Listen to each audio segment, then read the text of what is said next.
I don't feel like they're bosses in the sense that we can all have an equal conversation, and they don't, like you said. We're so lucky. We're so lucky. You have an idea, it's okay, voice it. You know, exactly. Talk about it, whether it's good or bad. There are no bad ideas. You talk about it and how to make it better.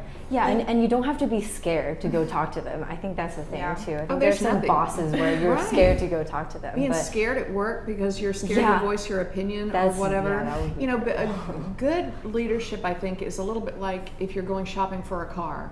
You see a whole bunch you really don't want. It's hard to find the one you do want. Yeah. But when you find the one you do want to work with, you know, and you find someone with a nice, I like a nice, quiet, calm leadership style. Right. Nothing wrong with being passionate, but I like someone who is quick to make a decision. I've had news directors here over the years that I don't know what to do, and I would walk in and say, "Can you help me? What should I do?" And I would get an answer, and I'd say, "Thank you. That's just what I needed." Exactly. You know, and I like that, and I like someone that I can go to and say, "I have an idea." And you feel like they will listen to you. You feel like you matter. I don't like bullying. Nobody responds to bullying. Find me one who responds to bullying. And I can't stand when people pit other people against each other. Like a passive aggressive. I have seen that happen. And I've seen, you know, over 20 plus years in television, I've seen, I don't like it when there's a culture of bad mouthing someone who's not in the room. Because it's like, well, what do you say about me when I'm not here? Right. You know, this is weird to me. Yeah. So if you can find that leader who can lead thoughtfully and with respect and get to a decision and act on it. Over the years, I think maybe, I'm not blaming my journalism career, but you know, you have to look at both sides of an issue. Right. So there are times I cannot decide what to do. I can't decide what to order off the menu. And I think, Joy, come to a decision. And then I think a great leader is one who can weigh those factors out and say, let's do this. And then admit, maybe that wasn't the best decision at the time. Right? Yeah, and for our...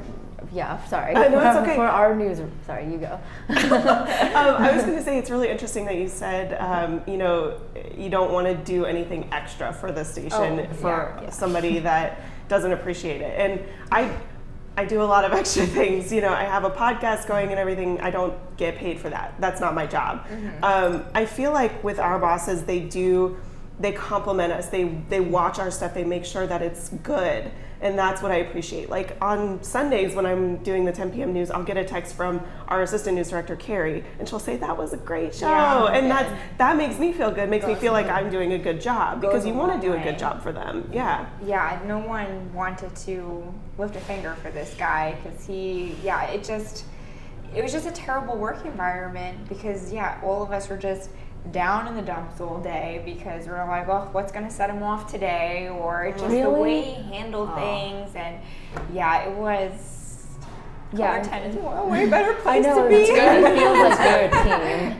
Like we're a team, because like when I go out sometimes on shoots and something bad would happen, or like something that doesn't go my way, and I would feel bad, but I'll come back and I'll talk to our boss, and then you know, our bosses would tell us like what it was actually meant to be like, and then that actually happens pretty often, and then I would feel better.